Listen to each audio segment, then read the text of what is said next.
Hello and welcome to 100% Real with Ruby. Today I have Jayme Shiarla on, and I would like to refer to her as the emotional mirror, but something that I have said multiple times over is that I can give you the best training plan. I can go into the utmost detail with your nutrition, make sure that everything is optimized for your best body composition, but none of that matters if there is this huge block that's getting in our way. And what is that block? And you can introduce yourself with that answer to that question as well. Perfect. Yes. So I've never been called that before, Ruby. So I will gladly wear that title now too. So, yes, guys, I am Coach Jayme, and I'm actually an executive wellness coach and neuro linguistic programming practitioner. So, for me, I just like to say that that's a fancy smancy way of telling you that I rewire your brains and I shift your perspective. So, kind of going to that point is I agree 1,000%. If you are so dedicated to believing something, that in fact is a limiting belief. And until you have something that can debunk it, you're more than likely going to cling to that and not necessarily be willing to hear anything else. That's also known as a cognitive bias. So I know this is a lot of like fancy jargon, but realistically, what it boils down to is that being open to having your perspective challenged and being willing to see it from a different light is something that actually can help you better get the results. Because as Ruby mentioned, like she can drill tactical stuff all day long, but you have to be willing to do the deeper work here in order to really see the results I happen. find that to be such a pivotal aspect that I feel like become our own worst enemies the more that we try to rush the process, because this stuff isn't something that you can just come to light about overnight. And it's not even a month. Like, this takes a lot of time of realizing, hey, this isn't serving me, bringing more awareness into it. And this is where awareness is probably one of the greatest progress markers that you can have, because that's when we start to challenge our own thinking. And you did mention cognitive biases there. And I feel like there's so many that come up in this, like catastrophization, like perfectionism. What do you see to be the most common ones, and how do you see that show up in the reasons why someone can't get to where they want to be? Oh, so that's hard because I work with men and women all around the world. So I see a little bit of everything, but a lot of them have high performance as part of their identity. And a lot of them, more times than not, have more of the negative cognitive bias, meaning that their natural bias is to cling to something that is negative. But I do also have some people who kind of fall into the toxic positivity trap where it's like, I'm fine, everything is good. And they always see the silver lining that yeah, girl, they completely dismiss any potential negativity because they just avoid it completely. But another very common one is, and I kind of like associate it with like the bandwagon approach.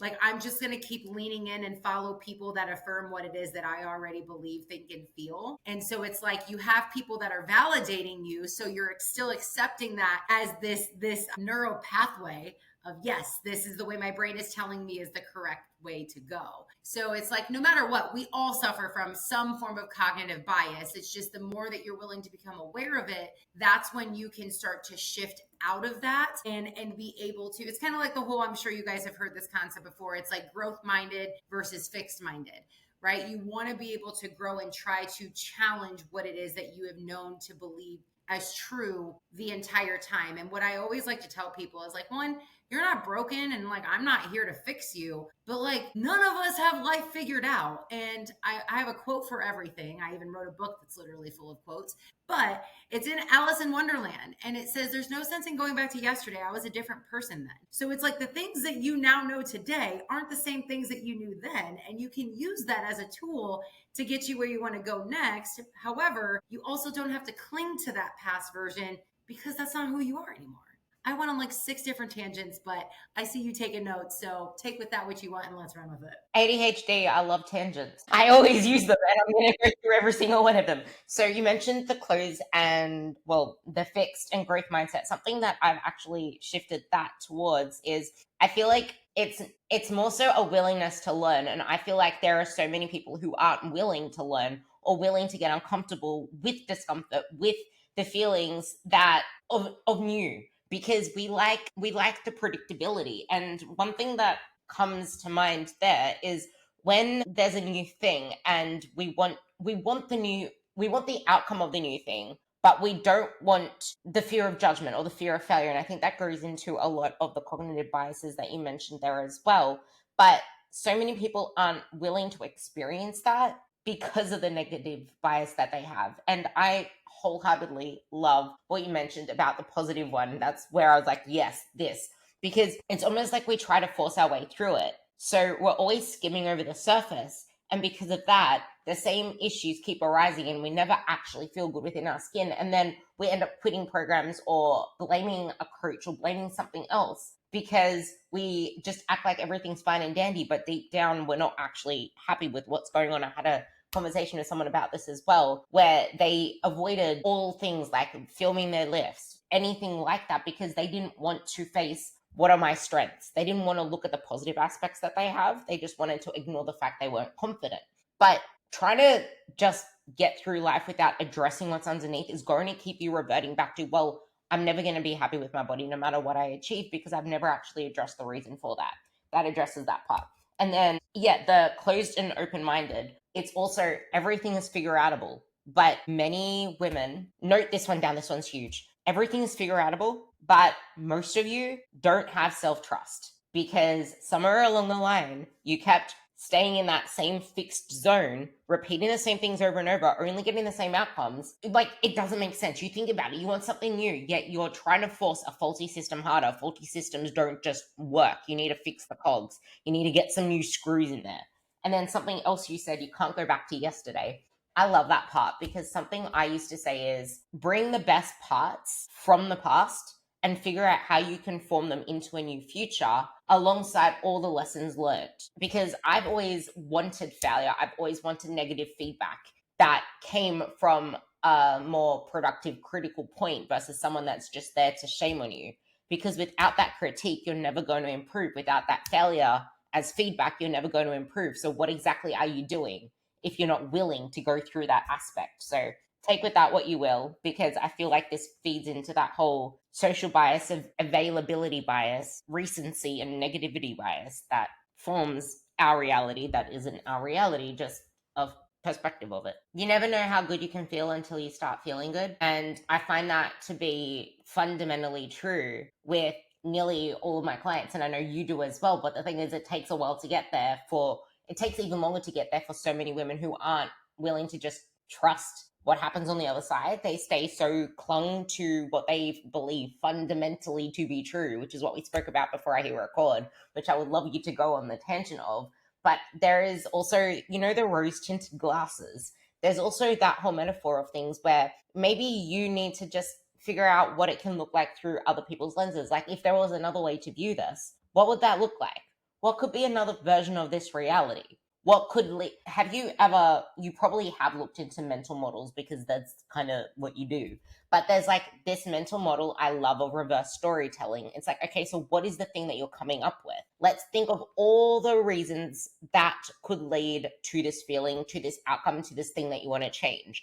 And then start branching off from all of those. What could lead to that? What could lead to that? And you come up with all these different versions of stories. That could be the very reason for your reality being as it is. But until you actually go into these other mental models, you're going to keep repeating the same one that is leaving you feeling like utter shit. So yeah, we're the other side of it. Yeah. So like on the flip side, what happens if you like have a bad stench in your house because you had like old vegetables or like raw meat that was just chilling in your garbage and you like just are used to staying in your house and you haven't left in a while, and then all of a sudden you walk out of the house and you come back and you're like, what the F is that smell, right? Like you have to get out of your environment. You have to get out of your head. You have to change something up to really see if it's a good or a bad environment or not, right? Like that's with anything in life, whether it's something with your fitness and nutrition, whether it's your job, whether it's your relationship, whether it's literally where you live physically, right? Like it's something that you have to be able to get out of it to learn and know and understand if that is as comfortable as what you think it is or not. Yeah. And there's actually another because you love quotes, I came up with this quote ages ago when all of a sudden I was listening to actual music on Spotify. Usually I just listen to podcasts, but now podcasts are annoying me the hell out because they always have ads on them. Mine will never have ads because I hate that shit. But all of a sudden I started listening to Spotify music and there were just ads always coming up. And I'm like, you never actually realize how shit it is and how shit it was until you get Spotify Premium. As soon as you're on Spotify Premium and then you move back to the normal one and then there's all these ads, it's like, wow, now I know how bad I had it. And that's the thing. Like, you can't, one of my clients said this and I want to know what you would say to it. She's like, I said to her, you never actually can see the label on the box if you're inside of it. And she goes to me, I didn't even know there was a box to begin with. Ooh, I like this. Obviously, I feel like there would have to be more context that maybe that would make a difference on how I respond. But my question would be, are you sure? Because again, more from like a fixed mind, you are living in a box. So it's like, okay, like what makes you think that you're not in a box? And then what would maybe consider being, or what would you think being in a box would be like? And how is that any different from what you're experiencing? So I would almost challenge that with a question of like, I didn't even know that I was in a box. Yeah, I don't know. I guess that's the first thing that comes to my mind on how I would, but I think I would need more context to be able to dive deeper on that. Yeah, I thought so, because I feel like a lot of us get these cues, but we keep shoving them off from some sort of fear, or because, like you said, we don't like sitting with our emotions. And I think that's something that you speak so wholeheartedly on that I do actually want to go into, because going to let's just go to the stillness part, because many times you've said you need to slow down to speed up. And that's something that I wholeheartedly agree with. But for so many of our clients, rest feels like we need to earn it. We need to earn, if we're not working hard enough or checking off our to-do list, then we don't deserve to rest. The to-do list never actually ends. It's almost like, do you ever not have any clothes to wash? There are always clothes to wash. Like the ones you're wearing right now are going to need a wash. Like it's never going to end. And you're always going to need to put bloody sheets on your bed as well, and you can have a fit with a fitted sheet all you want. But how do you help someone stop associating their worth with how much they do or how much they accomplish, these needing to achieve? Because I find, just to tie it back to what I do so that you can make the connection, I find that wanting to like overwork in that element sometimes takes them away from doing the things they need to do consistently, or feeling like they can actually commit themselves to the right path, the sustainable path, the one that actually they see as this long-term journey, if they feel like they need to put everything on hold to do this perfectly so they can do everything else because life is too busy. Yes. So I feel like there's multiple ways that I want to respond to this. The one being is, I can't force somebody to want change. Like I can't want the results for you more than what you want them for yourself. And so that is actually one of my pre-qualifiers, and why when I do a session to even onboard somebody as a client, like, yes, I want to make sure you're coachable, but I double check, like, I'm here to be in the trenches with you, but I can't do it for you. And I need to know that you're actually committed to wanting to put the time in, that like you have this intrinsic motivator to want to actually change this. If not, it's a waste of both of our times. And so for me, like, because what's the quote? You can lead a horse to water, but you can't force him to drink. I could give you all of the strategies. I can hype you up and be your number one fan all day long. I can challenge your perspective all I want. If you're not in a position that you're willing to receive it and willing to do something with it, we're not going to get anywhere. And so the other way that I would say that is that I think it depends on the person, because I have a lot of business coaches and then health and wellness coaches that I work pretty closely with, where it's like, if they're not ready for me because they don't want to face their demons and they don't want to do the deep dive of what's truly going on in here, and all they can focus on is like, give me a challenge, give me a to-do, let me check this off, let me achieve these goals, go work with a business coach. Go with a fitness and nutrition coach to hit your gains, to lose your weight, to get your calories in check, whatever. Go do that, because it ain't going to work out with you and I. So I will refer out, but then there's some times where I'll also have these business coaches and these fitness and nutrition coaches that are like, I've reached the capacity on what I can do for you. because I'm trying to help you get the results, but it's deeper than this. And now I think you need to go talk to Jayme. So I think it's very much the person has to be in a position where they're actually willing to put the work into that. Because I even looked through many times of my journey and like where for me, I wouldn't have been in a proper headspace to be able to take on someone who wants me to try to like dive into that. And so I think that it's very situational is my long-winded way of saying that. A few thoughts came up to that. And usually when we reach out for help, in that context that you were talking about, it would be because they know that there's something missing. There's something that they're craving, that something materialistic or another checkbox isn't going to check. But it's kind of hard to see that when you're so used to staying on the same Ferris wheel. It's like you don't know there's another path. And then you start realizing, no, I know this isn't the way. Like, I know this fundamentally that there's something else, but I just can't get myself unstuck. Like we know that, but it's almost like Velcro. It's like no matter what we try to do, we come off, but then we come back on again. It's like we are able to come out of it to see it. We're not completely stuck. It's just we can't completely detach the thing. It's part and parcel. But there's something else in that I think as well. If I think about clients as examples, we know that we want to change and we want to change. So that's why we're asking for help. But like I mentioned, it's so hard to get out of it because it's giving us this validation, this people pleasing, but I need to prove my worth. I can't see it any other way. I find it so hard to change routine, so hard to change. But then on the other side, it's like we only see things as it's either this way or that way. There's no like in between, or we don't believe in ourselves enough to try a different path. That's probably a third path.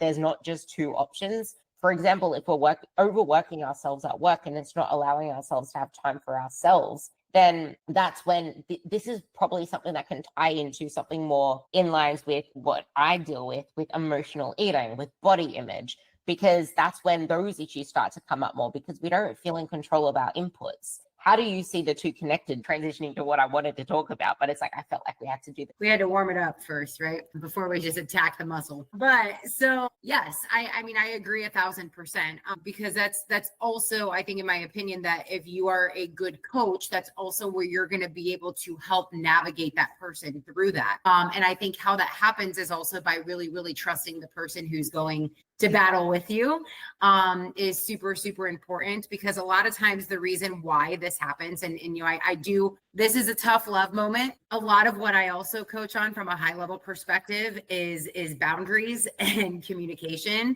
And people make time for the things they want to make time for. And so you're not too busy with work. Your work is not too demanding. You are choosing to let your job run your life. But it's also because you're doing that because that is one area that you feel safe because it's what you know. It's because I have so many people where it's like, I don't know why I can act this way at my job, but I can't do this with my family or my friends or my significant other. And I'm like, I do, because this is all just business to you. And it's easy to complain, but you also have the motivation that there's a paycheck waiting for you on the other side. Like you have this reward and all these other ways of it's like, because it's going to fund your dream and your financial freedom. It's easy to go for these superficial things, but back to your point with the emotional eating and all that, what's happening is that's you trying to control a situation in the moment to feel good because something doesn't feel good. And you're needing this relief of pressure and you want to just, and I'm saying this as a blanket statement because I know that this is in all scenarios. Because fun fact, I've been in recovery from binge eating disorder, emotional eating, and disordered eating. And every time to go back to it, it was in a moment that I felt lonely. It was a moment that I felt rejected. And it was something that I needed to do to just feel like I could take the pressure off of life and escape my reality. And I found that through the pleasure of food. It used to be through the pleasure of working out and completely like annihilating in my body because it felt good to push myself to a limit that probably wasn't safe because I was disciplining myself from the food issue that I didn't know about just yet, but I felt like I was being productive. So when I was feeling like a failure elsewhere, at least I could feel good here. But then at one point it was also alcohol. At one point it was also relationships. So no matter what your vice is, it's something you're going to escape your reality because you don't like the one that you're in that moment. So yes, it very much correlates to all of this. And that's where like why so much of my work, that's the only thing that I focus on. I don't care about necessarily getting any clear-cut goals for you of how much money is in your bank account, what the number on the scale says, any of that. I want to get all of this in check for you. So now you have the emotional capacity and energy to go do the other things and do them well. Because now, one other point that I want to mention that I didn't get to touch on, but that you talked about, slowing down to speed up, rest. We don't know how to do it, but that's also partially because the world shows us it's sexy to be in hustle culture and to grind all the time and to be able to wear busy as a badge of honor, which is why you feel you have to work so hard to be able to be rewarded with rest. I actually just did this last night at one of my speaking events that I had yesterday.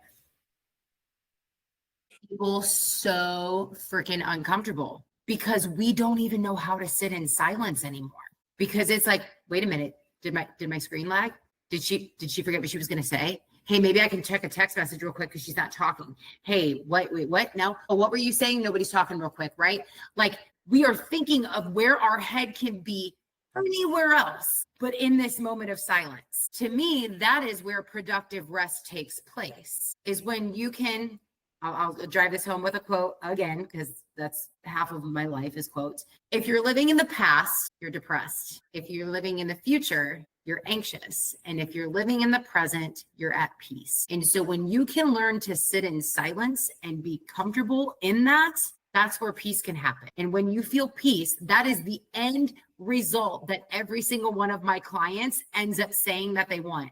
They tell me they want more energy. They tell me they want better relationships. They tell me they want to feel more purpose in their job. But when we keep talking, the very word we get to is peace. And where do we find peace? In rest. And what does rest require? To be able to shut off. And not because you earn it, because you're not a freaking robot. It's literally part of being a human being. You are a human being, not a human doing. So you need to be able to rest and be. Okay, 12 tangents later, back to you, girl. I love that like these quotes, they are powerful because it kind of just makes the complex into something a lot more simple. But just because something can be said simply doesn't mean that it's easy to start to put into practice, put into life. And many times when we are anxious, it's because we're worried about how things can unravel in the future. But at the same time, we're not slowing down to plan for it because we think that we need the perfect plan. And I don't know what book I read this in, but it changed my perspective on plans. Well, the way that I talk about plans. And that's that when you have a plan, it's not ever meant to get you to where you want to be, ever. It's just meant to get you out the door. Because a plan is just like having a roadmap focused on what you know to focus on. Two different books put together because I freaking love Shane Parrish.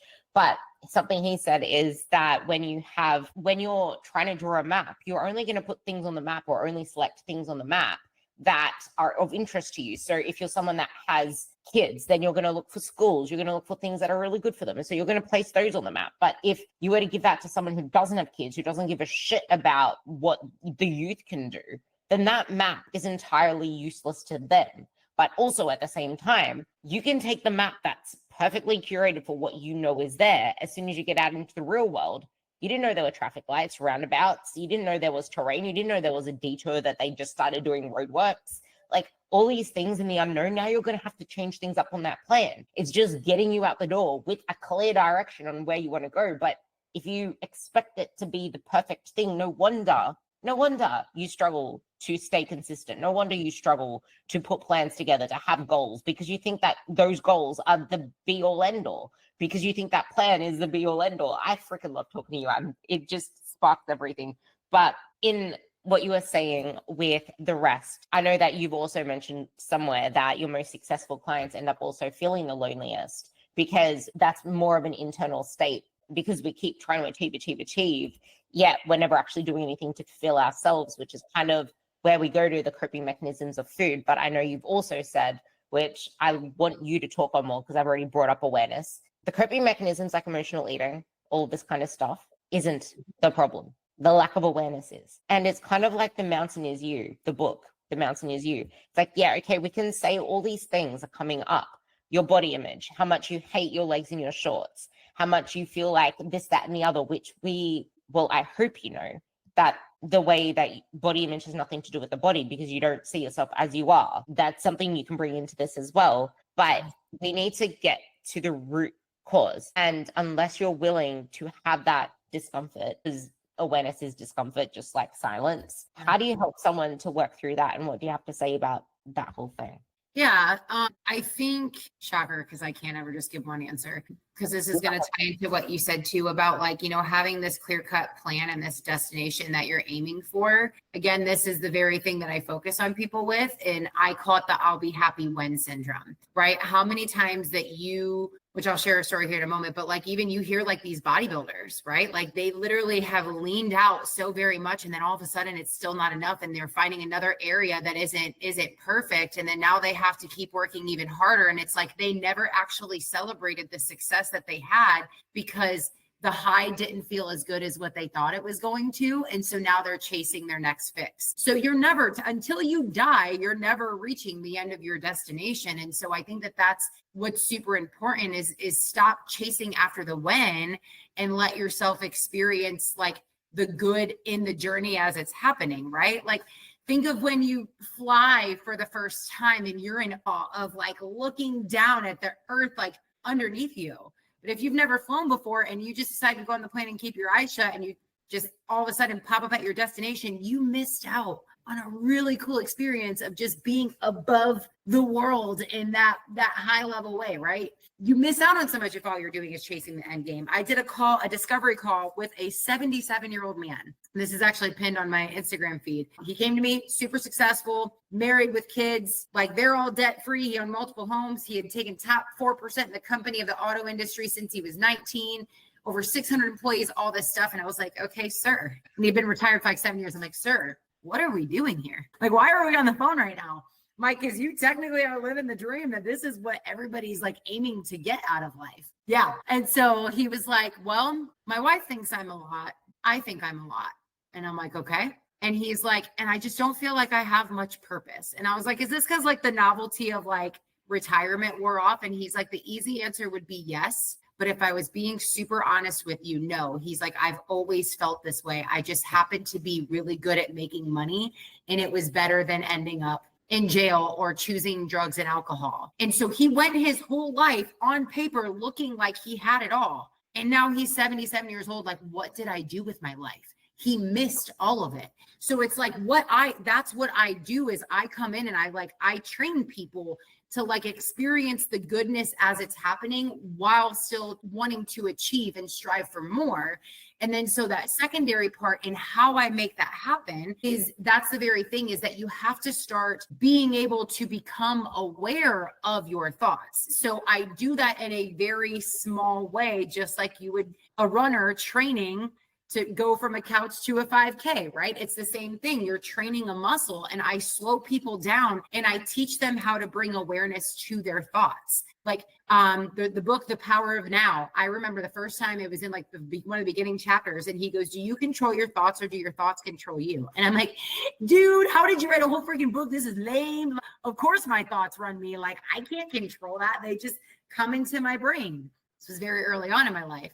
And what I quickly realized is like, no, because I can only control what I can control. And that's my thoughts and my reactions to things. And so the more and more that I slowed down and literally was like, what am I thinking right now? If I had to ask myself, like I'll have my clients like set reminders on their phone, like, what do I actually feel right now?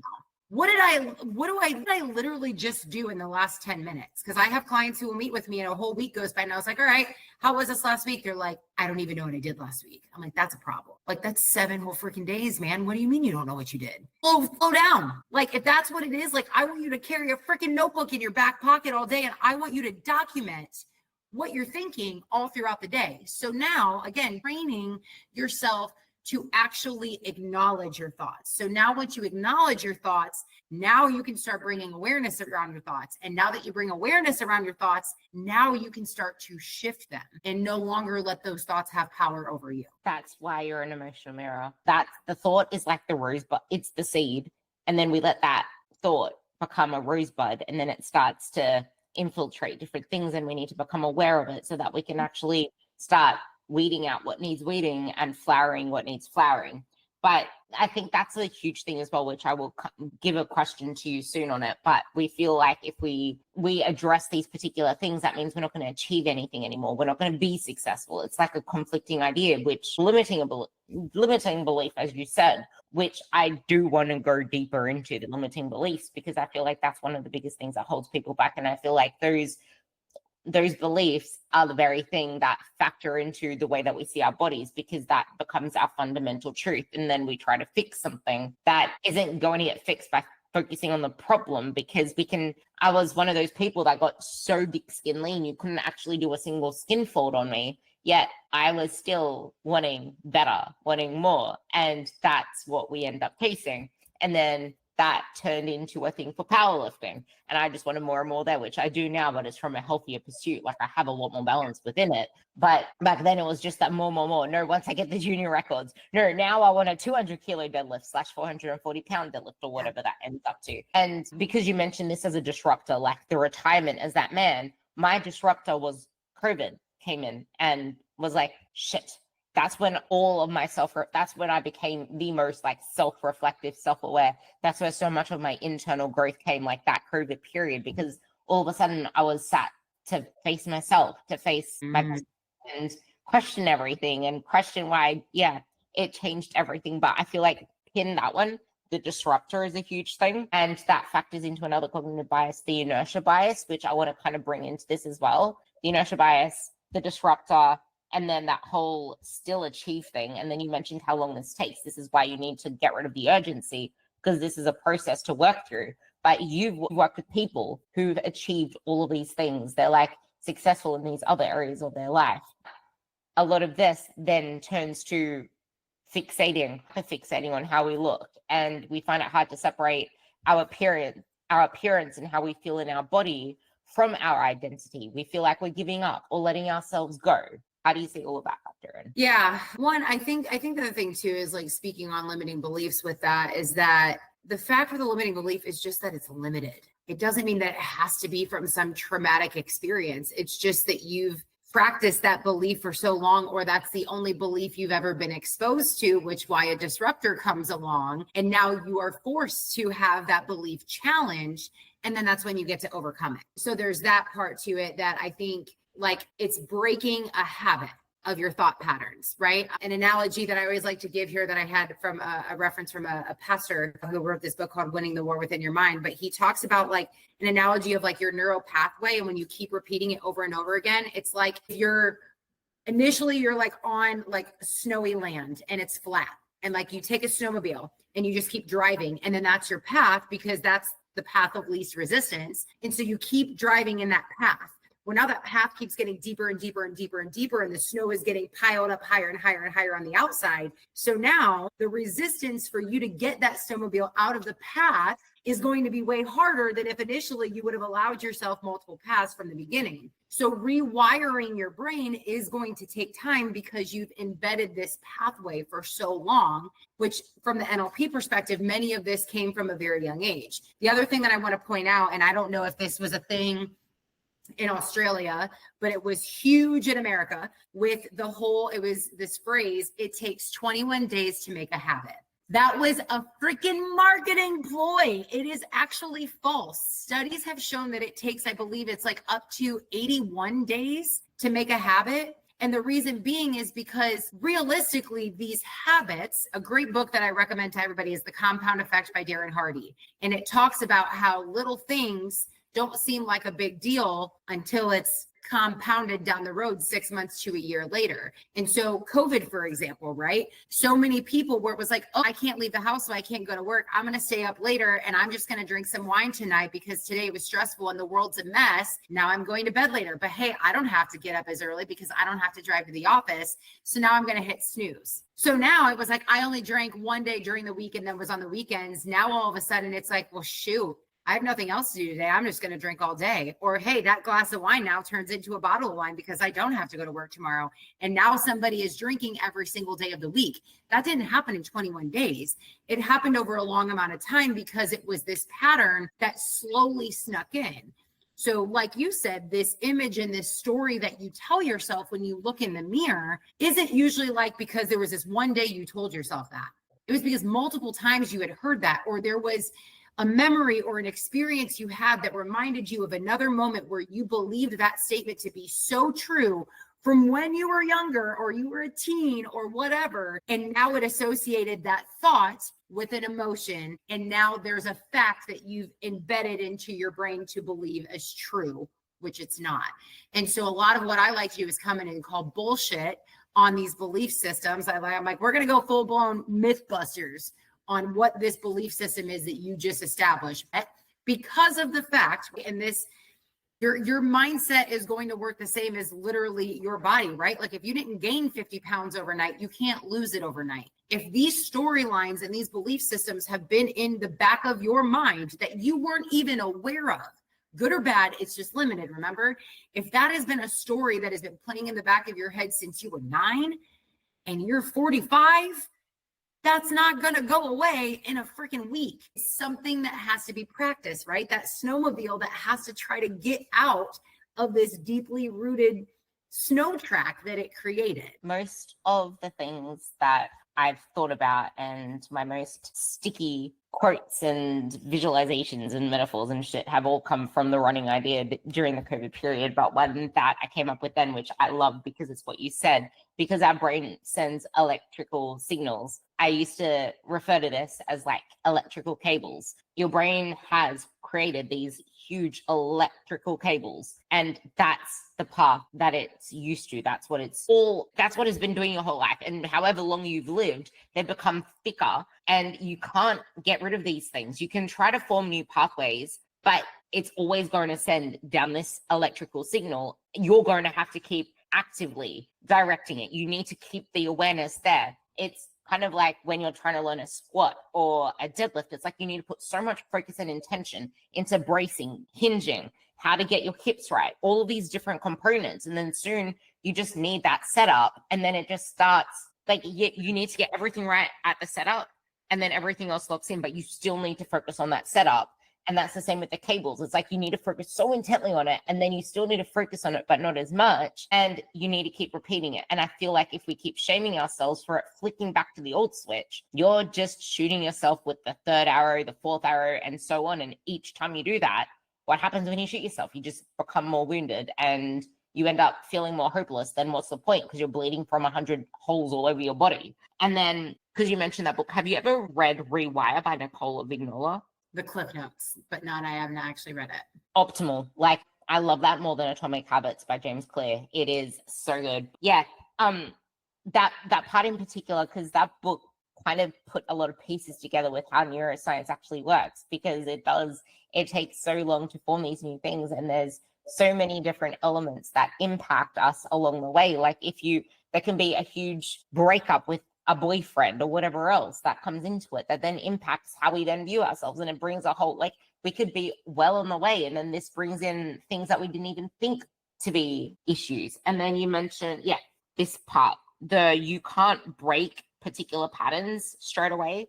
There's a process to it. And bringing this back to the emotional eating, I feel like there's a lot of denial that comes in among things, and also the body image, the emotional eating, because I still feel like that's the biggest part of all of this, because we find that's the reason we want to change our bodies. And until we can actually start to focus on what actually matters, then we can start to feel more confident within ourselves and get to where we want to be, because it's always going to be the emotional eating. It's always going to be thinking that we need another diet versus spending more time away from the diet so we can actually fix the fundamental things that are holding us back.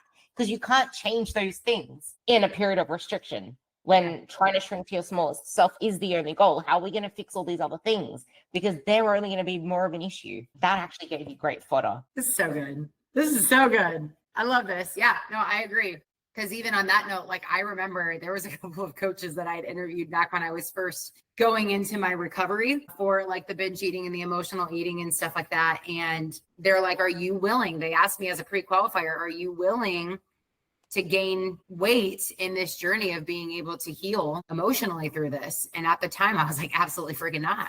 I already am disgusted with how I look. There's no freaking way. So again, like, I just wasn't ready at that point. And then I remember I ended up like, because at that point I was still in denial, because I was like, oh, I'm not going to let a label define me and all this type of stuff. I'm fine. Like, I just need to stop giving so much power to food. That was it. And then I remember I ended up like actually like getting assessed with it. And it was all 3 that I was hit with. And there was like this workbook that I had to go through. And the very first chapter was that I wasn't allowed to step on a scale and I wasn't allowed to track my calories. And that was freaking hard because I obsessed so heavily over it. And I was like, I didn't trust myself on what that would look like. And behind the scenes, I was trying not to, but I would still calculate everything down to a T. But then I would end up like shaming myself and then still spiraling out of control. And then I remember like I ended up gaining that year like 20 pounds. And I felt disgusted, but at the same time, that was what set me free from that, because it was like I was able to just genuinely like learn how to trust myself, learn how to be like, okay, hey, we really didn't like how this felt. So why did we let it get that far? Why did we even feel that this was the appropriate strategy to begin with? Like, it allowed me to get to that space. There is a woman, I don't know if you follow her. She went pretty viral for a little bit. I don't know if it was like right after COVID, but Dr. Stephanie Buttermore. I was going to say, I really want to go down deep this rabbit hole, because anyone listening to this knows my story. I had to like, I found tracking to be I stayed tracking because that was the only way I could have the like, I felt good within that. But I was someone who never thought that I could follow any plan. I was in a place where I needed to, I call it the recalibration phase when I talk to my clients. So I'll just refer to it as that. I had to go through like this recalibration phase where it doesn't matter if I overeat sometimes or whatever else it is. Like, we need to let go of the outcome or the results or the progress. And I have a client example I'll bring up later because I want you to expand on it. But this part is really important. I want you to go back to what you like, go deeper into that, where you got asked the question, are you afraid to gain a little? I want to talk about why this is so important, because it starts allowing you to ask yourself the right questions to get to the other side. But there's the fear between all that. I want you to go deeper into that before you actually talk about that. Yeah, absolutely. So for me, when I really channeled into why, and like, this is so silly. I've actually never talked about this. So thank you for giving me a space to just do this. This is cool. So for me, it was like, okay, why am I so against gaining this weight? And to me, it was because it was this belief system that if I'm fat, nobody would want me. But that was also, this is my phrase I say all the time. I used to double down on shame, that I would be ashamed of myself for being ashamed. And so with that, what it was, because I've never been married, I'm single, don't have any kids. And so there was these moments where like, if I get fat, nobody's going to want me. But then I'm like, but nobody wants me right now. So why not get fat? So it was like a double-edged sword that I would like take myself through. And then it was very much, I had this situation that I had recalled on back from years ago when I had worked with a mindset nutrition coach, and she had me close my eyes and like envision this version of me in this ideal body that I had. And I know what she was doing to like help me be inspired to want to work towards this body of losing weight and everything.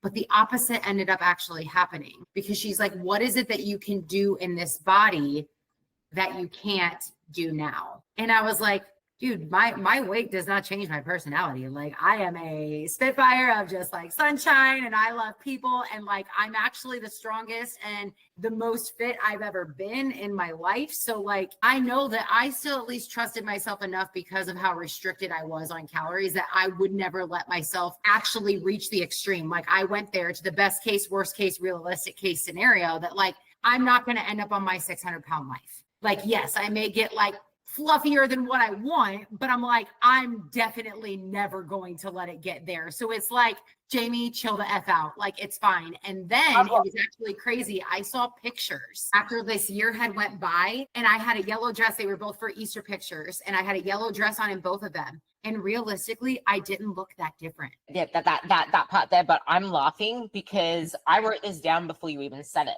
For me, my thing was, well, I already know that I'm not going to get obese because I already know that I'm someone who can, like, I have this calorie thing under control. I can do that, but deep down we know that that's not the path there. So it's like, we need to ask ourselves better questions, and it always comes back down to that. And I want you to bring that part up there as well as self-trust. This is where self-trust fits into this, because realistically, it's like we can have cognitive biases. We can have all these beliefs that our body is completely different. Oh my God, I'm gaining weight. What if I gain this? What if I gain that? Well, I haven't, because I get my girls off this. It takes a while for some of them to actually throw it away or get someone to hide it. But I don't want my girls on a scale for at least 6 months when they come to me, because that's all they've known their whole life. To me, that means that you're relying on that for validation, and you can't even know what your body feels like because that scale has told you the whole time. Yeah, I will bring up the client later, but I love this. So with self-trust, I mean, because at the same time, it's like you thought that there was some trust there, but it wasn't true self-trust. It was a facade. Tell me more. Yeah. So one other point I want to pin there too that this mindset nutrition coach had told me. I think I worked with her back in like 2014 or 2015.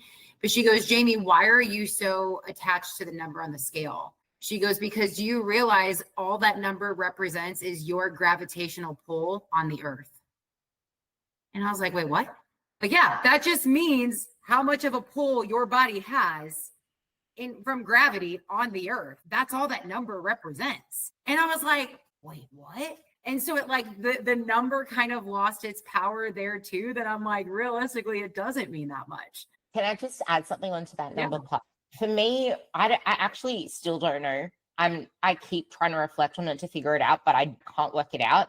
For me, I knew that number, because when I started out, what was I? If I think about yours, 80? No, I was less than 80 pounds when I started. I was that bad. But like, I wanted to build muscle. I was fine with the scale until I entered bodybuilding. That's when it all got distorted. But at the same time, I also knew the scale was bullshit, because they don't ask you how much you lift when you're on the stage. They don't ask you how much you weigh. You're judged on body composition. How much you lift and how much you weigh have nothing to do with that. Now, sure, what you do in the gym is going, like the weights that you lift in the gym is going to lead to that bodybuilding physique, whatever, but it's not rep maxing. I always used to ask my clients who try to grow their freaking bicep curls, I'm like, are you doing a powerlifting competition for your 1RM bicep curl? Like, there is an outcome to this. There is a process to the process. So I still haven't figured out why I got so attached to that scale after bodybuilding that I sabotaged so much, because I knew inherently it had nothing to do with anything. So I don't know whether that feeds you anything there as well, because I feel like— I wonder with that though too, if it was because it determines success. And a lot of times it's like, we want to be successful because we want to be able to prove to everybody else that we're enough. We want to prove to ourselves that we're enough. We want to prove to ourselves that we're capable. And so maybe in that was something that was telling you, right, that because your number wasn't this, it didn't matter how much you lifted. It mattered that like in this arena, this means that you win or you don't. And so more of like from an ego standpoint, but also with the feeling the validation of self-worth, maybe. I don't know. That's what first popped into my mind on that. But yeah, so that was kind of part of it. But I think the other thing, and you very beautifully worded this, I love it, but is that we have a tendency of like getting super fixated on one outcome, that we don't give ourselves an opportunity to see the ladder. And what I mean by that is like, we're so quick to say all these reasons why we don't trust ourselves, why we can't do something, why we shouldn't do something, why it won't work, how we will fail, whatever it may be. But why aren't we ever giving attention, right? This is more of that negative cognitive bias. Why are we never giving ourselves like attention to the things that we can do, the things we do trust ourselves for? Like, flip the script. Like, I remember there was a mentor who the phrase he would always say is trust your track record. Like, look back on the ways that you've overcome really hard things in the past. Like, if I could get through that, I can get through this. Like, remember that one time when I trusted myself on this and it was a positive outcome? Like, we're so quick to go to all of the ways that like it didn't work. But I like to, and again, I have to give credit to one of the pastors at my church who like inspired this, but like it's, I don't know where people stand on their faith, but I'm pretty strong in mine. In the Bible, there's a part that after like God helped Moses split the Red Sea, at the end of it, he's like, before you guys get to go on and experience any of the land, I want you to build memorials right here, because I don't ever want you to forget this moment. And I want you to cling to this in the future for when trials come ahead. So what I always like to say, and what I actually encourage my client to do, is to build your memorials. When are the times that you have trusted yourself, that you have chosen to love your body in a moment that maybe that you didn't necessarily fully like yourself in that moment? Maybe you did have this moment where eating something made you feel good, or moving your body did feel better than choosing to lean into food or alcohol or sex, drugs, whatever. Like allow yourself to write down the memorials of the moments that you did trust yourself and it was a success. And again, that mental rewiring, if you start training yourself to think of all the times you have trusted yourself, that you did keep your promises to yourself. Aram and I actually talked about this on one of his group calls, to your very point about how irrelevant the number on the scale is. There was and I shared a personal story. There was a day that I woke up, the day before was a phenomenal eating day. I hit my macros. It was all like really yummy food that like wasn't like super processed, whatever. So like gut was feeling good. Everything felt good. Sleep was good. I woke up feeling super confident and I felt leaner. All of a sudden I stepped on that scale and the number wasn't what I was expecting it to be. Later that day, because then I festered on that number not being what I thought it was going to be based on how I felt. And then every time from there, when I looked in the mirror, I saw myself looking fatter than what I did when I woke up that morning, and I felt good. And so what we were talking about with that is that like the times, I think also too, is like when we keep our promises to ourselves, that makes us feel good, that makes us feel confident, that helps us build trust within ourselves. So if we can, again, choose to focus more on those type of things, I think that that's also a great way to help achieve the results that you're looking for. I'm going in reverse again. And we're going to pin that on the feelings aren't facts. In reverse, but that's really freaking hard to do because that's why you have a coach, so the coach can help hold you accountable. Exactly. We give years to problems, to negative things. We like give all of this attention. We complain to our coach about negative things. We go complaining that our plan isn't working, blah, blah, blah, blah. But when things are going well, yay, cool, on to the next thing. We don't give it the attention. So how the freaking hell are you going to remember it if you don't catch these moments? And I make my clients practice celebrating too, by the way. Celebrating is a big deal. Yeah, I do that too. And you mentioned that part before, and that was where I was like, oh my God, I do that too. I get my clients to set alarms in their phone to check in with themselves to see what they're feeling and emotional stuff. I'm like, what are you feeling right now? Where have you had, like, what has it been like so far? Have there been emotional highs? If things are going really well, what's going on around you so we can keep capitalizing on that? Because we need to figure out what's triggering this emotional cascade that leads to the emotional eating or whatever it is that their particular vice is. So that was just on that part. And then you mentioned how the scale. I like talking about this. I haven't spoken about it in ages, but I lost 5 kilos overnight. I did water cutting for a powerlifting comp because my body was so stubborn that it would not lose weight, but I needed to weigh a particular number for my powerlifting comp because I was competing internationally and it was a very important comp. I looked extremely lean the next day, as in the day after weigh-ins, not the weigh-in day. The day of weigh-ins, I felt like shit. And therefore, I felt like my body looked like a piece of potato sack bags or a sack of potato bags. So they're backwards. But the next day, what do you do the next day after you weigh in? You've eaten a shit ton of carbs. I was up again by like 6 kilos because of how much I ate the previous day and hydrated. But I looked the best I ever had. I had all my muscles filled out, everything else because I was full. But that's what the scale does. That's like the thing on there. And then something else I get my clients to do, because I love this with what you said, stack the proof. And I call it a confidence resume. Like, where have you been successful in this in the past? What's your confidence resume? You can't build a confidence resume until you start noticing these things that you're doing well, and you'll never do that until you start focusing on the positive, which I want to now tie back over to my side because I want you to make the connection. It becomes a habit, picking on the negative bias, but in terms of always seeing the negatives in our body. And if you're someone who has come to this process with a lot of weight to lose, then you're someone that has focused on needing to lose that fat for most of your life. And if you've lost all of that fat before, there's 3 different ways I want to take this. I want you to explain all 3 avatars. There's a person who's lost a lot, and now they're just like in this place where they know that they're just like skinny fat, or there's a place where they can't push fat loss any harder because they're emotionally exhausted, physically exhausted. As soon as they try to cut calories and binge galore because they've spent most of their life dieting. There's that person who's scared of gaining weight, who's scared of going backwards, scared of losing results, that can't sit in this maintenance without negatively picking on their body, thinking about the next cut, kind of 2 different elements to that person. But then there's a person who's just always picked on the negatives. They could even be a leaner person who just doesn't see themselves as they are, but they've always had this negative self-talk. They're never enough. It's more fat loss that they need, not more muscle that they need. More fat loss that they need, another deficit that they need, not more time away from it. Focus on themselves. Oh, but my life is fine and dandy. Everything in my life is perfect. My body's the actual issue. It's exactly as I say it is. My marriage is fine. My kids are fine. My work is great. It's my body. I know it is. It's fundamentally my body because I feel it I feel my pants tight. I feel my clothes tight. They're tight.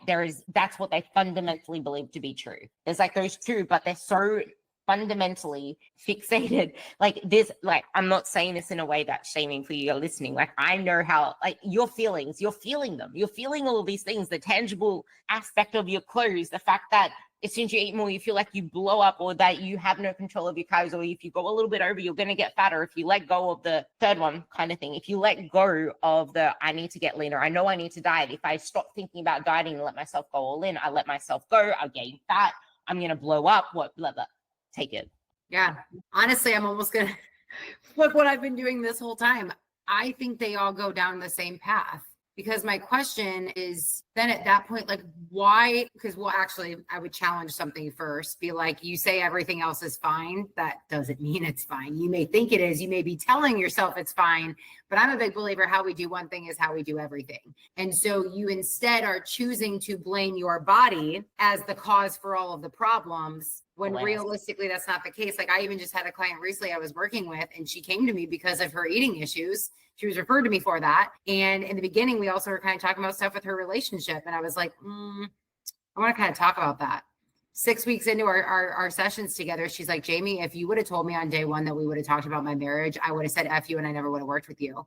But because we did, and she actually was feeling happier in her relationship, the communication was great. She felt connected. She wasn't feeling lonely. The confidence was there because she felt safe and supported. She wasn't fixated and obsessing over food as much because she was feeling joy elsewhere in her life. So I think that in so many ways, it's easy to fixate on like, well, I know, right? I'll be happy when I'll be able to breathe when once I have this money in my bank account, then life can finally get good. No more money, more problems, right? Like, there's still going to be problems there just because you made more money. And if anything, they're probably more expensive problems, right? Like, it's easy to tell yourself that if this gets fixed, then everything in life is going to be fixed. And that's not how this would work. And the analogy that I want to give here, I just shared this actually earlier too. Not everything you think is true. You can't always believe what you think. And my proof right here for you guys is this. There was a day like a couple summers ago, and I was getting ready and I had an event to get to, and it was like an hour and a half away from where I would lived. And I wasn't going to be home for like 5 or 6 hours.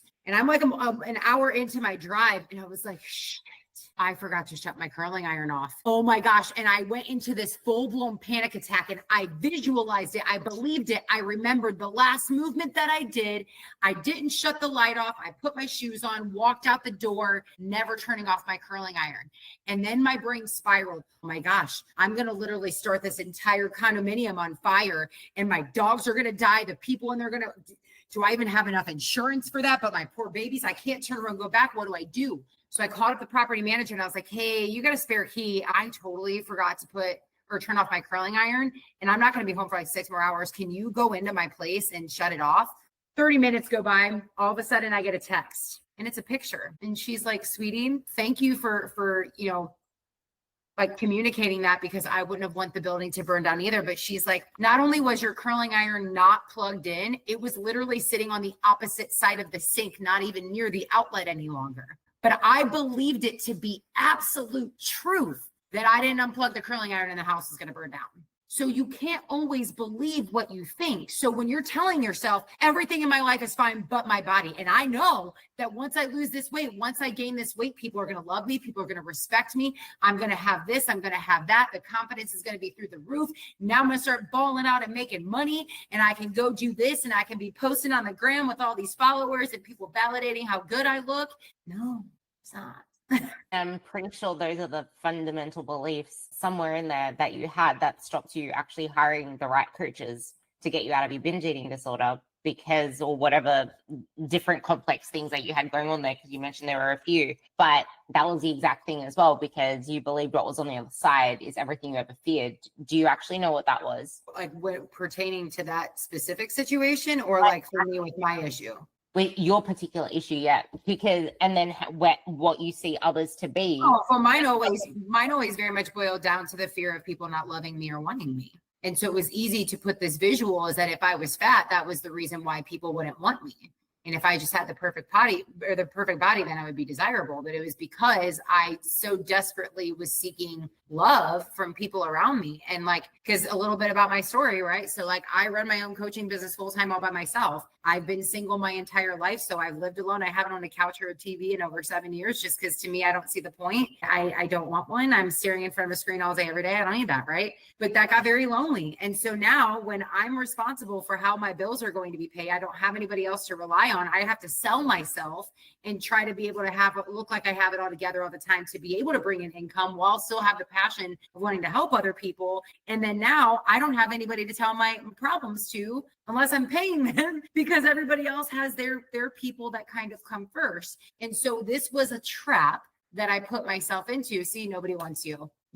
That's just your job here on this earth, is to make everybody else happy, but you don't get to be happy, Jayme. And I lived in this victim mentality, and I kept solidifying that I was never going to be enough. But if I worked enough, if I made enough money, if I had the perfect body, then I would be loved, then I would be respected, and then I would be successful. And when I quickly realized that none of that was true, that's when the game changed. Okay, so this fed a lot of thoughts because this is powerful. What do you say to the woman who's afraid of setting boundaries, that their belief is that they'll stop being needed, or that people will stop wanting her and loving her, or that if it's a job thing, they'll stop seeing her as capable of someone who can do their job properly because they say yes all the time. They find it hard to say no because they don't want to let go of control. They think that that leads to utter chaos, and that they don't see freedom on the other side. It just feels chaotic. And with that, a lot of women also confuse being liked with being worthy, with being successful, with being the utmost, most important thing ever, without realizing that it's actually taking them away. Where do values fit into this would be a question with this, because I can think of a client in particular who has her values of peace, of all of these things that you can see that she wants so inherently to be true because it's everything that she does. Like our values that we want most, that we feel most disconnected from as well, are the things in our life that we are craving, we aren't getting. We are chasing other things. So until we make that connection, it is very hard for us to feel good. So we keep chasing these other things, hoping that it'll get us to our values. What exactly do you say to someone who's built their whole identity around this? Because it's become a habit, a pattern. Yeah. So there's a tactical way, and then there's I'm going to go for your heartstrings way. I'm going to start with the tactical way, because you did mention boundaries in general. Like I actually have an entire course on this. I could talk boundaries all day long. We're already pretty thick into this, so today will not be that day. But when you're setting a boundary, first of all, so many people don't actually know what boundaries are. And that's part one of the issue, is that you say you want to set a boundary, but then you just keep letting people disrespect it. So that's not really a boundary. That's just a wish or an idea of what you want to consider people not doing to you. Story for another day. But I think it's important of like, when you set a boundary, it's a matter of if it's something that's true to you and if it keeps you safe, right? That's the main part for, like, think about it. A boundary is literally like, if you have a castle, the security fence around a castle is the boundary, where the territory of the castle starts and ends. And the security fence, right, around it, the gates are to protect outside things from getting into the castle that shouldn't be there. When they want to open up the gate to let what should and can be in there, they do. So I think that from a level of that, it's like you have to really assess with why that boundary is in place, why it's important to you, and why it's keeping you safe. And if it's something that literally is keeping you safe, then that's something that should help motivate you to not want to let that happen. So the secondary part that I would say, and this is kind of more the ooey gooey one, is, because you mentioned, and it's so valid. And I even remind myself as I'm saying this to you guys, you're worth so much more than what you do for people. And how I want to frame this for you is, I want you to think some of the things or the people that you love most in your life. Would you still love them if they weren't always available? Or do you still love them if they're not always available to do everything that you need from them? And I would guarantee that the answer is yes. So why are you putting this pressure on yourself that you need to do these things? You need to be needed for someone to love you, right? Like quite literally, if you have a pet, your pet doesn't do anything for you. And if it poops on the floor and it costs you a whole bunch of money because it needs to go to the vet, like you're still going to love it anyways, but it's not able to help you pay your bills. It's not going to tell you you're pretty. And you still love your dog or your cat or your parrot, birds, but People can love those too. But either way, like I want to like soften that to have you really consider that like that's the bonus is that like people get to love what you can do for them, but that's not love.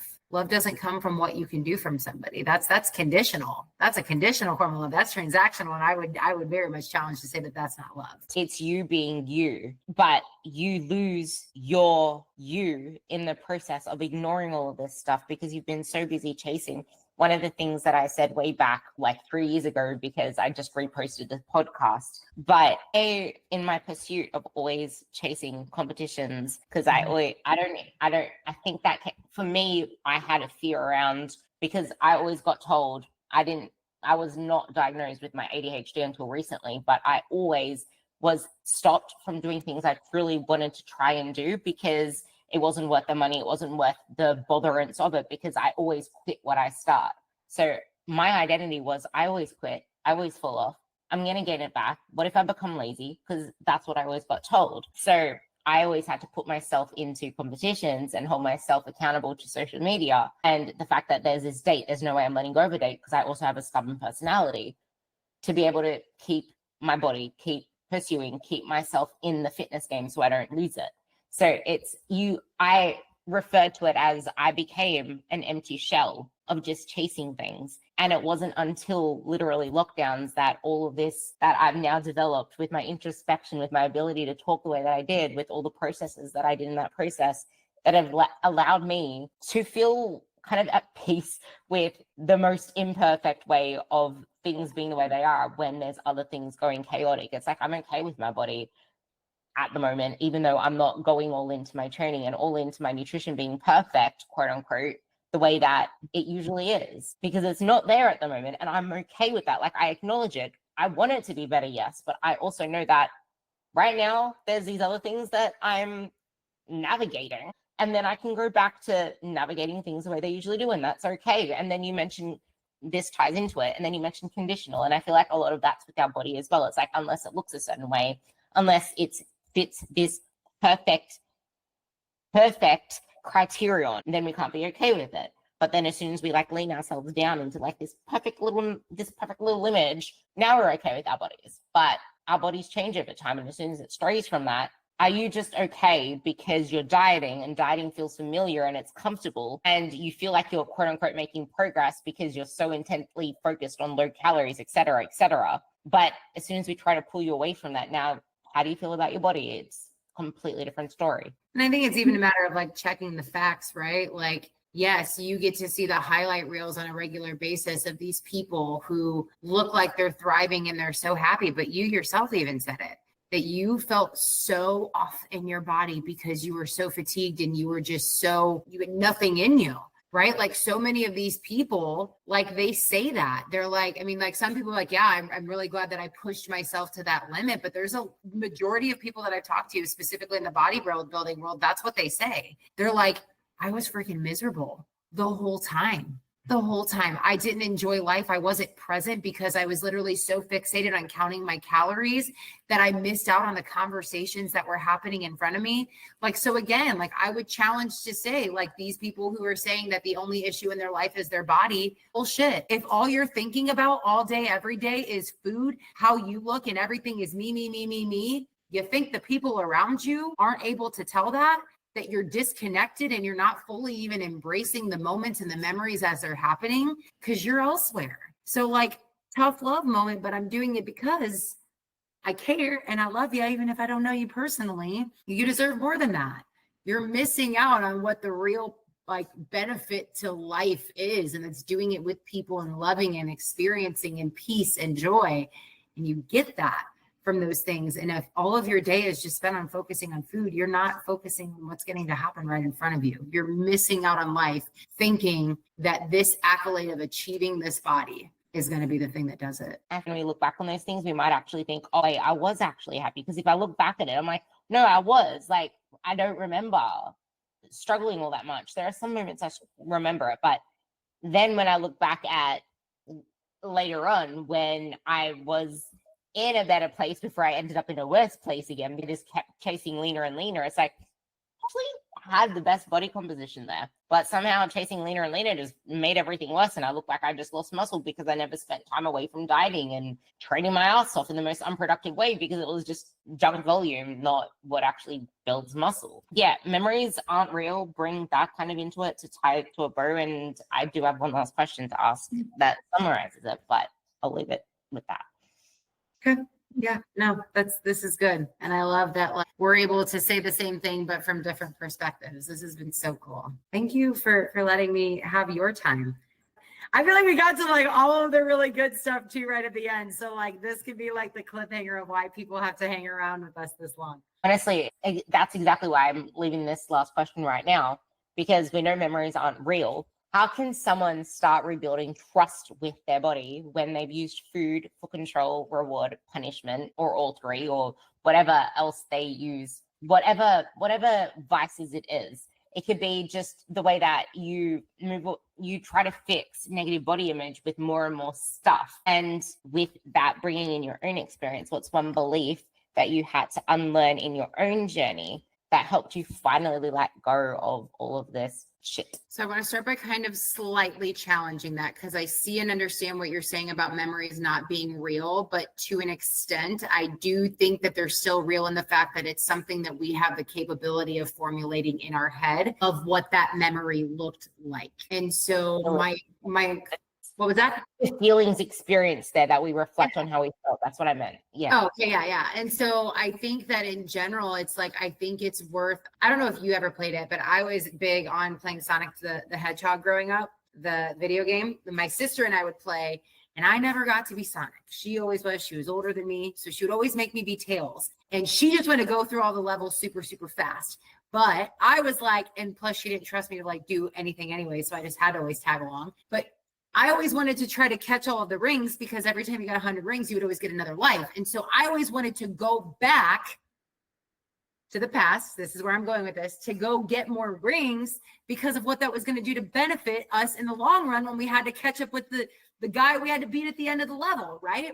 And so for me, I think there's power in going back into your memories. It's just what you choose to do with those memories. And so it's like, what I would challenge you is to go back to some of those memories that maybe you thought were super, super good as like the good old days and ask yourself, but was it really as good as what I'm making it out to be? And then, yes. And then the flip side is, okay, if I'm like really, really like bashing this moment as this horrific experience, was it really as bad as what I thought it was? Because what did it teach me? I say this all the time.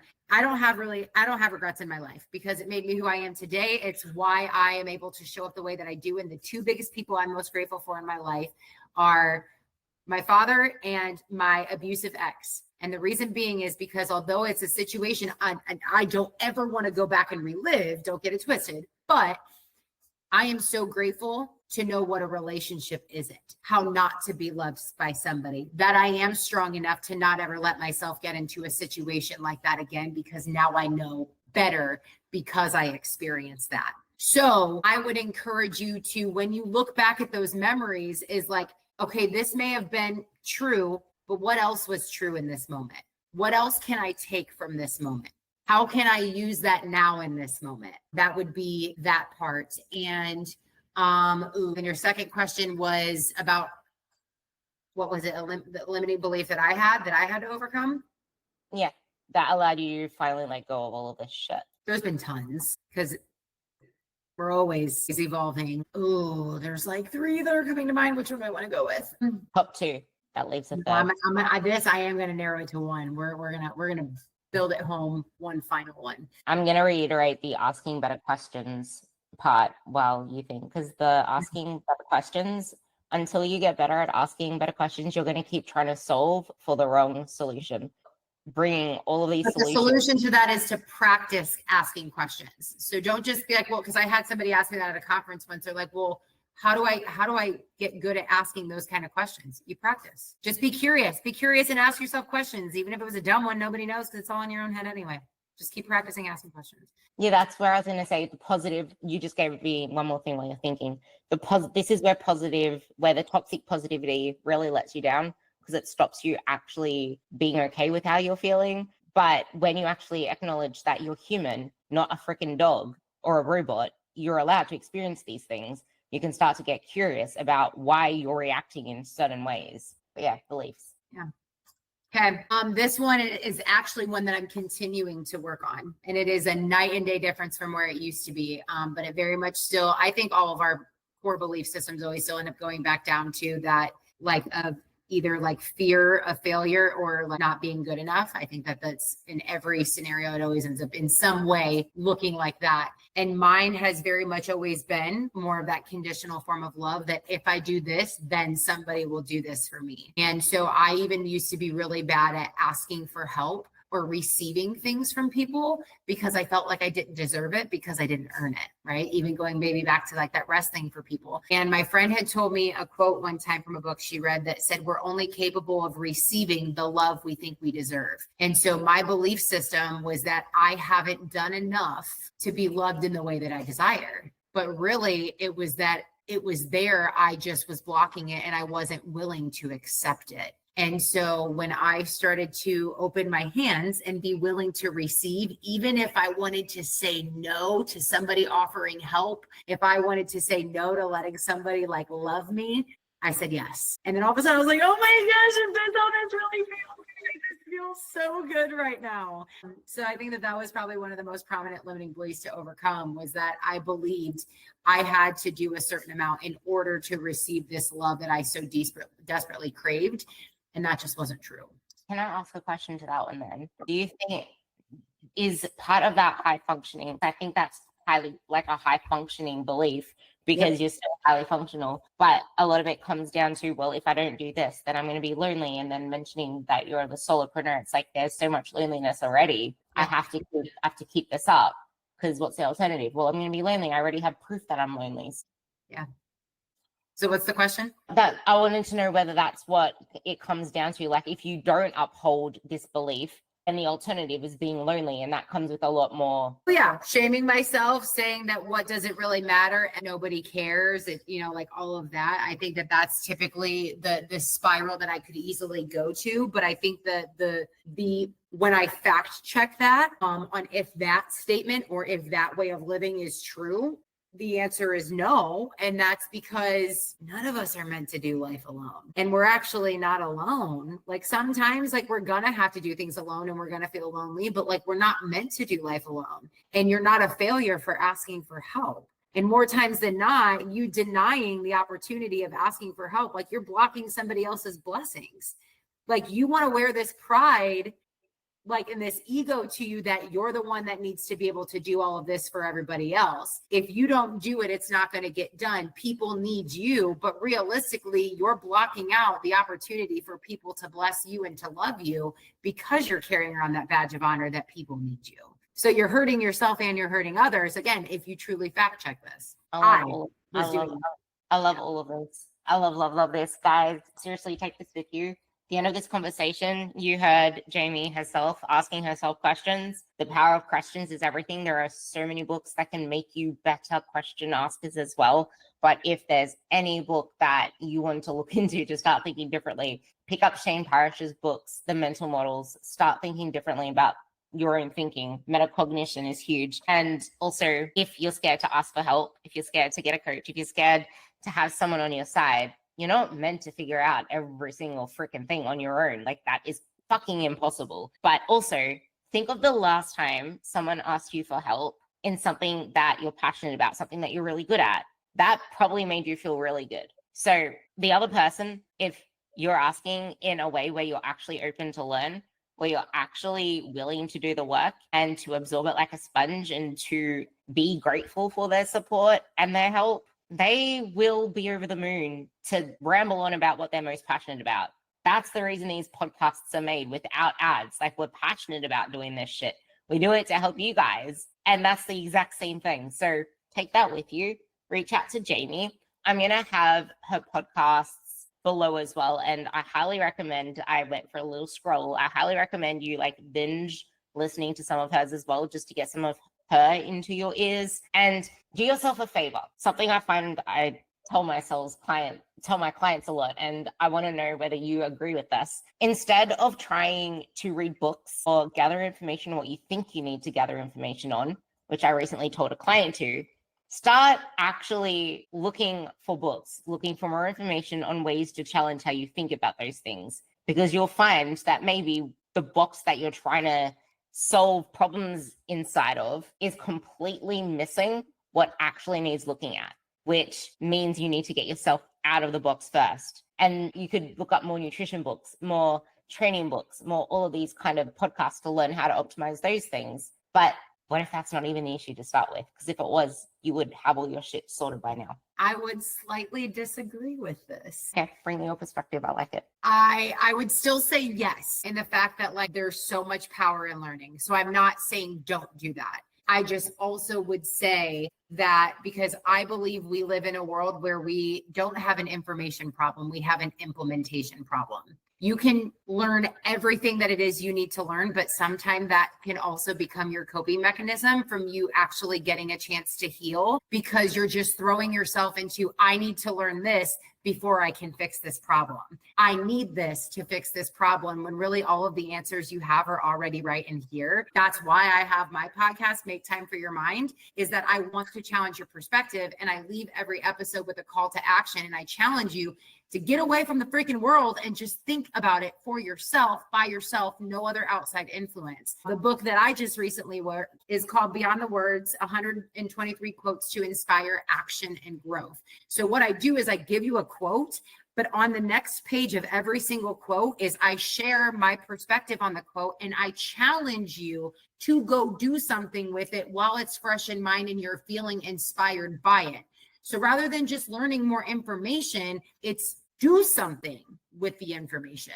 Okay, got that link now. That'll be in the show notes. I don't know whether you actually sent that to me. I just copy pasted it all, but that'll be down in the show notes, because this is the rosebud analogy. Because every single thought, every single piece of information you get are seeds. They are just going to remain dormant seeds that don't grow unless you start feeding them more, trying to grow them more. But also that isn't going to do anything until you start applying them to different aspects of your life, how they show up, asking better questions and becoming aware. So with that, go and check the podcast description below, reach out to Jayme, read her book, go binge listen to her podcast and start questioning your thinking. What is the perspective shift that you want to leave my audience with? I'll let you do the outro with that, because I quite liked that. Yes. Perspective shift that I would want to leave you with. Ooh, I've never closed out a podcast, because I always love that when I'm asked to ask or to finish with this, and I always just feel it out in the moment. Naturally, I'm going to end it with a quote. You guys are freaking set on on quotes for like the next year. I used to do hair for a living, and on every Friday, I would always have my weekly regular old ladies where I would do their hair. And I was going through I was reeking of alcohol. It was in my toxic abusive relationship. We went through one of our many breakups, and I was a mess, and I felt like my world was over. And this sweet lady who I did her hair every single Friday, she's like, I want to tell you a piece of advice that was given to me, and this has always stuck with me. And I think since we have been unpacking such a heavy topic, I want to bring us out with something a little bit lighter. And she said, honey, stop taking life so seriously. None of us make it out alive anyway. So I want to encourage you, like, whether you're working to overcome this problem, like, you get to have joy while you're healing. Like, you don't have to wait to experience joy until you finish healing. We're always going to be doing that. Life is always going to have its storms, but like, there's still so much goodness to enjoy in this life. Like, don't miss it because you're taking it too seriously. Think you have to like plan. None of us survive it anyway. So enjoy the ride. Exactly. And your plan isn't meant to take you to the end anyway, because as soon as you let go, the world is going to dictate it for you. Love you all. Please get me up to 105 stars. I beg you. No, honestly, please. It will mean the world to me. I told you, I don't do ads. I bring you amazing guests and flood you in their world. So go get flooded, and you will hear me on the next episode. Thank you for listening.